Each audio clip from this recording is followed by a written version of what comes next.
సింహాచలం అప్పన్న దర్శనం కోసం చందనోత్సవానికి కోసం 300 రూపాయల టికెట్ కొనడానికి జనాల క్యూలో నిలబడి ఉంటే గోడ కూలి 8 మంది చనిపోయారు. ఇది మన ఆంధ్ర ప్రజలకి కొత్త ఏమీ కాదు. ఈ సంఘటనలు జరుగుతూనే ఉన్నాయి.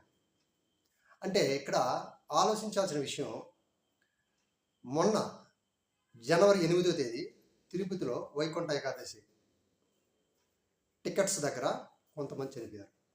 ప్రజెంట్ అయితే ఇప్పుడు ఇక్కడ కొంతమంది చనిపోయారు. ఇందుకు పూర్వం గోదావరి పుష్కరాల్లో ఇదే టీడీపీ ప్రభుత్వం ఉన్నప్పుడు చనిపోయారు జనాలు. ఇవన్నీ కూడా ఎందుకు జరుగుతున్నాయి, ఎక్కడ అనేది ఎవ్వరూ చర్చించరు. ఎందుకంటే ఇది రాజకీయ నాయకులతో కూడుకున్న విషయం. ఎవరు ప్రశ్నించరు.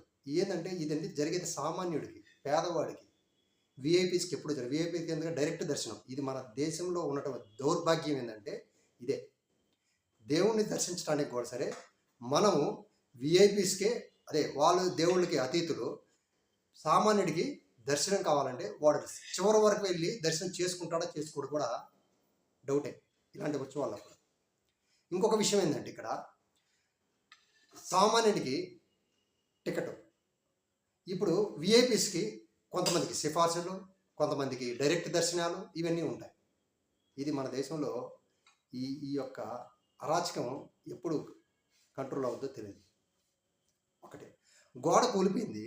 గోడ కూలిపోయినప్పుడు జనరల్గా ఒక తాపీ మేస్త్రి అయినా సరే చెప్పగలుగుతాడు, ఇన్ని అడుగుల నుంచి ఇన్ని అడుగులు పిల్లర్ వేయాలా, బీమ్ పోయాలా, ఇన్ని రోజులు వాటర్ పెట్టాలా, ఇన్ని రోజులు కంప్లీట్ అవుద్ది, ఒకవేళ ఏదైనా జరిగితే కూలిపోయి ప్రమాదం ఉందని సాధారణమైన తాపీ మేస్త్రి చెప్పగలుగుతాడు. మరి ఆయన ఇంజనీర్ ఏ ఇంజనీరో తెలియదు. ఇప్పుడు కనీసం గోడే కట్టలేని వాళ్ళు రేపు అమరావతిని ఏ విధంగా కడతారు? ఒక 70 అడుగులు గోడే కూలిపోయిందంటే అమరావతిని ఏ విధంగా కడతారు?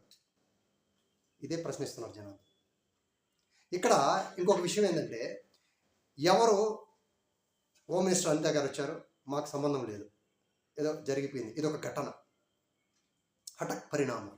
అంటే మీకు సంబంధం లేదు, గోడ కట్టిన ఇంజనీర్కి సంబంధం లేదు, గోడకు కూలిపోయిన గాలివాన వచ్చిన గాలివానకి సంబంధం, దేవుడి దగ్గరకు వచ్చారు కదా అప్పన్న దగ్గరికి, అప్పన్నకి సంబంధం, ఇంకెవ్వరికి సంబంధం లేదు.